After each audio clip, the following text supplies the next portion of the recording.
Hello, possums. Quite a few of you decided you liked being called possums. And so it's a nod to one of our great comedians, Dame Edna Everage. And let's roll with that. So I'm Dr. Lena Rodriguez, sociologist, anthropologist, and political commentator. So if you're new to this channel, welcome. Good to have you on board. Except, of course, if you happen to be a signed up MAGA person and you've landed on this channel, you won't like it. I can tell you, I can guarantee it. And besides, for me, MAGA has always stood for an organisation called MAGA, Mature Age Gays of Australia, which I did point out to a MAGA hat wearing man one day. He was not happy. But you can only say it as you call it, you know. So since last week, the Yeti only picks the best people. He'd chosen Christina Bobb to lead the election integrity arm of his campaign. And a week later, she's been indicted for fraud. And that's not even counting Madame Kirsty Noam, or Christy, or whoever she is, the puppy killer. Oh, yes. You can't. So I doubt she's going to make VP now.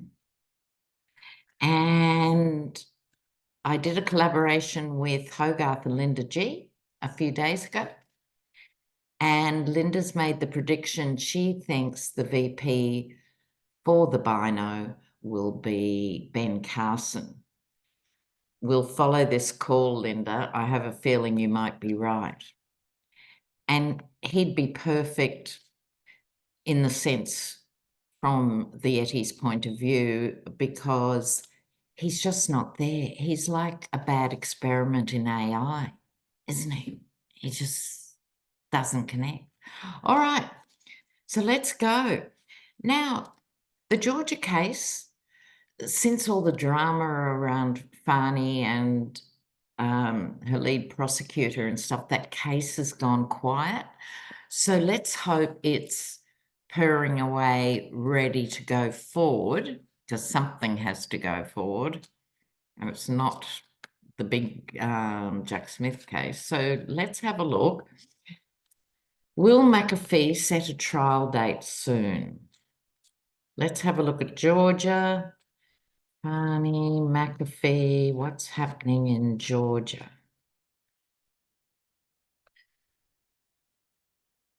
All right, let's have a look here. Oh, goody.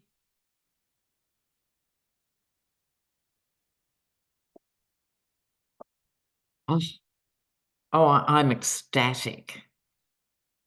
Oh, I love that. All right. The world. Really, really big. And 1, 2, 3, 4. 4 of the 5 cards are major arcana. Now, tarot has 78 cards. These are the big ones. The world. Lots of interpretations of the world, but in this context, yes, here am I speaking for the rest of the world. It's a big job. Pity it doesn't pay better. But the world is watching what America does as these hideous things unfold. How are Americans reacting? And so, as we all know, when America sneezes, the world gets cold. So this is literally the world, but it's also the culmination of an epic cycle. So I'm loving that. The obstacle, false information. Okay, coming in the form of this Knight of Cups. It's not a page, it is a knight. So this is more active misinformation. That'll be about Fani, it'll be around Judge McAfee, it'll be around the juries, more of the same. more of the same, but they're going to step it up. So be prepared to read and see the most extraordinary stuff, because we're in a very volatile pattern now. Misinformation like we haven't seen before, you know. So other energy around it, temperance. I think Barney by nature is very calm, no nonsense. McAfee strikes me as also being very calm, trying to find the just way forward through the sewerage that will be out and about. She's got some secrets for us. Thank you, Fani. We like those sort of surprises. What she's going to unveil, see the purple veil here, it's actually even going to surprise and shock us. This could be in the form of key witnesses who have rolled over. We think we're across all this stuff, but there will be revelations. Outcome, the Hierophant. This is absolutely the card of law and order. The White House, the courthouse, and the church. So this is the embodiment of what needs to happen. Just stick to this legal process, frustrating as it is for us to watch the glacial pace of these things. In a way, I've been thinking, intrepid viewers, the only upside, as I see it, of this long haul of dragging the legal chain is at least it's front of house going into the elections. And although we've got to suck up the major disappointment, it's extremely unlikely Jack Smith's going to get up or even begin a trial. At least these issues, and they're state issues and they're red state issues, and they're going to be reported in those states with people and names that most people recognise. So their filth and disruption is going to be exposed just prior to the election. So that's the upside. All right, now, sorry, bear with me. Oh, while I'm looking for my next question, which is here in my badly written scrawl, because no one is supporting the Yeti in New York, no one. He may as well not be married because his wife doesn't give a flying toss, right? We know this, no news there. The adult demon spawn. I think Mary Trump put it best. And she said, every relationship in the Trump family is a transaction. So they've looked at this trial and gone, what's in it for me? That would be nada. So see you later, Dad. They're gone, you know. And he's completely alone. But insisting, there's thousands of people every day, they want to be there. They're just kept back, you know. I mean, he lives full-time in the Yeti display in Disneyland, doesn't he? Okay, so my second question was, oh, I love this, love. Biden was asked, sir, do you think age is a factor in this election? And Biden said, yes, I'm running against a 6-year-old. Perfect, Joe. He's a Scorpio. Let out your inner Scorpio from now to November. Okay, so let's have a look at the student stuff. Oh, we've also got Hunter Biden. We'll do Hunter first. He is seriously thinking about suing Fox. Let's not call them Fox News. They're only Fox, for defamation. Let's have a look. Will he do it and will he win? Now, he's not a goody two-shoes. He has a past. We all know that past. as all intrepid viewers know, I am nauseated by families that become dynasties and putting their kids in positions of power. And I've got no doubt for 1 minute that he got the job with the gas company because he was the then vice president's son or whatever. This is nepotism, but that's how the world works. Doesn't matter what I think. Favours for the boys. However, compared with the people who are pointing the fingers, he's pristine. But anyway, it all goes back to the stupid laptop saga and this alleged technician who found whatever he found and go on. So Hunter Biden, defamation. Fox better get used to losing money over this stuff. And Lachlan Murdoch, who's taking over from the father, is as bad. He's totally as bad. You know, he's got no excuse. He grew up in Australia. He had a chance to mix and mingle with normal people. He had a chance to be a human being. And no, he wants to please the unpleasable daddy. It's like the Trump sons, you know. You can't please these men. You know, you just dealt a bad hand. You got the sociopath dads. Sorry. Anyway, where was I going? Hunter. Here's Hunter.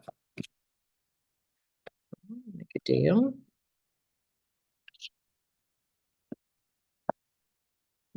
All right.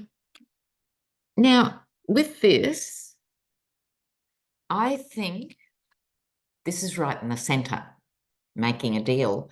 I think Fox is going to try and head this off at the pass and go, oh, we're not admitting we defamed you night and day for 5 years. No, we're not going to admit that.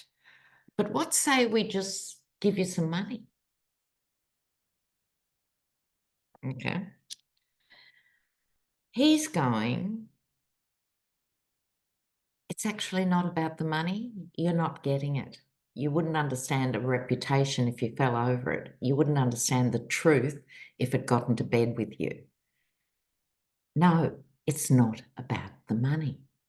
Well, that'll screw with their heads. They won't be able to cope with that, you know. I think he's in a better place than he was. Well, infinitely, because he had a serious addiction and so forth. He's not altogether out of the choppy waters personally, but he's moving towards smoother waters. So he's stronger than he was 3 years ago or something. He probably didn't have the inner strength to do this sort of long court case that could be 3 years or whatever. He still might reluctantly accept an offer. So he's torn between principle and not wanting to spend the next 3 or 4 years of his life in it. I think this isn't quite as clear cut. They've defamed me. I'll make money. I'm going to sue them. I don't think it's his essential nature. He's very private. So he's not very happy with how it turns out. It's not that he loses or anything. It'll be at the end of all this, he'll probably be saying to himself, do I actually feel better? And maybe he doesn't because of other issues. Bit complicated. Okay, so that's him. We're going to have a look at the students now. 100 arrests. It's also spreading internationally. We've got student protests. Name a country, they're having student protests. It's a bit like the 60s. It's starting to get that vibe, right? I digress, possums. Let's talk about the 60s for a minute, right? So when you say the 60s now, most people's association goes back to flower power and hippies and, you know, that's the glory days of rock, right? But if you were there, that was probably 0.04% of any population in any country. right? We were the freaks. We were the outsiders. We were the counterculture. The rest of the mainstream cultures in the 60s, if you got pregnant, you either had to marry this guy, even if you only met him last Saturday or you didn't like him or whatever, you had to marry him, or in many cases, forced to adopt out that baby. There was no choice for the pregnant woman. No. It was probably different in other communities, perhaps, but in the Anglo community, that was how it played out. Then women, don't forget, let me remind you, as a sociologist, and part of sociology is history, women couldn't have their own bank accounts in the 60s. By the end of the 60s, they could, but that was part of the fight, was so women could have their own bank account without their father or their husband or a suitable male guardian sign off on it. And I think it wasn't until 1974 or something when the Equal Rights Act got enacted that it became across the board. So let's not romanticize the 60s, right? But the best of it was, and also families were torn apart by pro and anti-war arguments, right? Conscription, the 60s had conscription. And in Australia, men were conscripted for Vietnam, just like America. So there were a few parents who supported their boys for draft dodging, as it was called, but that was a career-ending move and was fairly complicated. It was a time of, are you on the side of peace or war? And isn't it funny? We're revisiting it. It's not about this conflict and that conflict. It's, are you on the side of peace or war? Okay, so let's have a look. This is complicated with the students, but it is gaining momentum. It's spreading now to France and other parts of Europe. It's difficult. It's very difficult. So let's have a look. I think it's very hard for the institutions trying to navigate this and people having to be careful about what is happening. So let's have a look. Oh, it starts with the tower. Oh, God. Oh, thank God for that. Okay. Now, what can I say? This is the central card. This is the key energy. Okay. I think it's self-descriptive here. Now, hidden agendas, just like in the 60s, there were people who would infiltrate groups. If you were a anti-nuke, anti-war, any of this stuff, other people, this is the high priestess in her secret mode, would infiltrate those groups. And that happened for decades everywhere. And so you would get undercover police posing as students, or later in the 70s, the anti-nuke demonstrations, and they'd turn up to the meetings and they'd be the ones advocating the violence. Interesting. But I think in this, so there's secret surveillance going on as well as overt surveillance. It's really important students don't let themselves be bedazzled. The righteousness of youth, this is the other side of the coin. It has to be possible, and thanks to brave Jewish voices like Bernie Sanders saying it's not anti-Semitic to criticize the aggressive stance of Israel. So if you're coming from a completely purist point of view, anything that's critical is anti-Semitic. you can't come to the table. If you're taking a view, an Arab supporting view, and the river to the sea and Israel must not exist, you cannot come to a reasonable position. This is the potential for coming to a reasonable position. If the Queen of Cups comes into play here and to a certain extent puts the lid, she's the only card with a lid on the cup, if the lid is kept on the emotions, it's fine to have emotions and express them, but if you're just living and breathing and acting out your emotions, it can be problematic. But the outcome is good. The outcome is hope. The outcome is a hope for this to go forward. So I don't think it'll be resolved in the next 2 weeks. I don't think it'll be resolved probably even before the election. That's something I should read on next time, maybe. Will it impact on the election?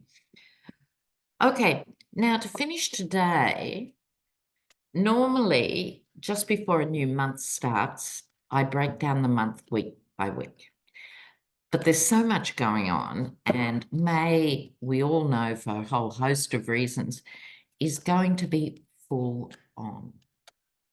The astrologers have been trying to prepare us, right? So we're so lucky in this community that we have Hogarth and Andre. So Andre is tropical and Hogarth is Vedic. Don't forget Hogarth's new book is out too. So have a look on Amazon. But we're lucky to have what I think of, both of them, bless, as our in-house astrologers, and it helps make sense of a lot of this stuff. So May's going to be, let's say, very dynamic. So let's have a look at May. May. What can we expect in May? Come on down.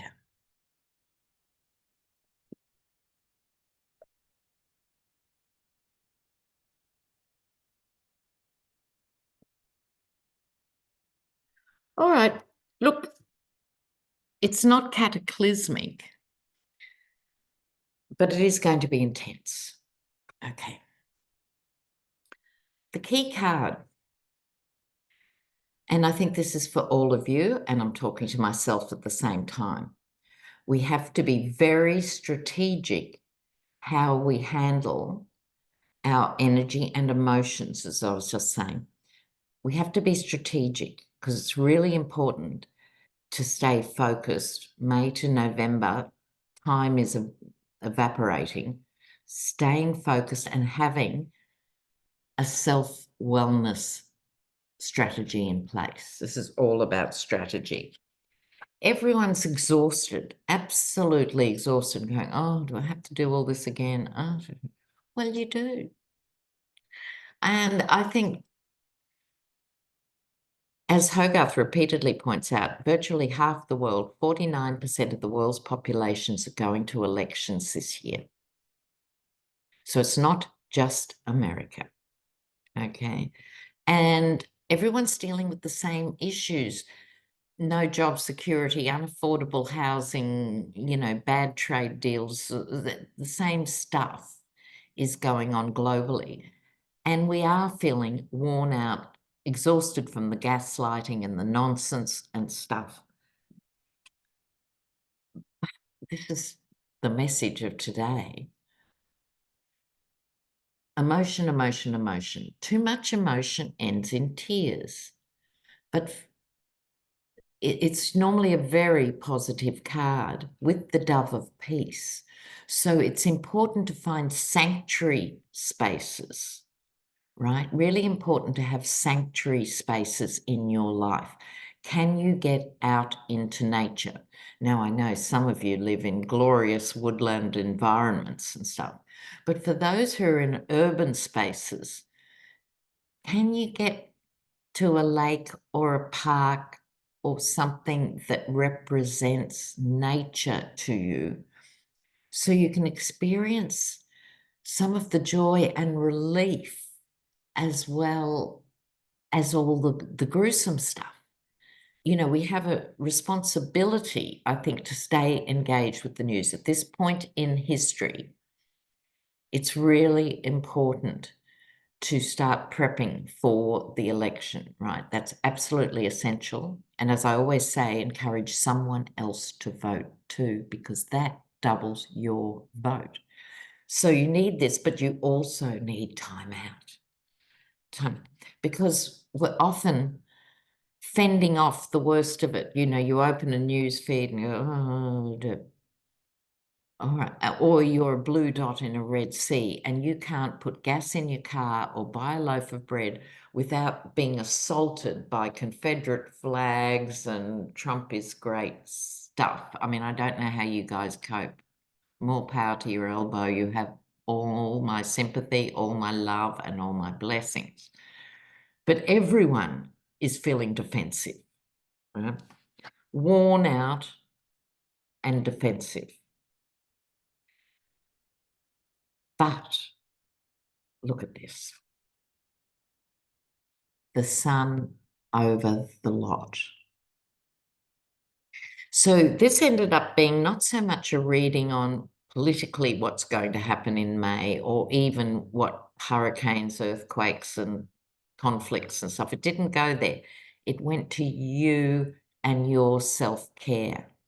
So pace yourself, hang out with like-minded people. If you're isolated, you can do that online. We're here. Love you guys. Love you guys. Okay. So stay strong, get rest, eat well, exercise, and organize. What can you do, you little self? What can you do to get momentum, to get people out to vote? Okay.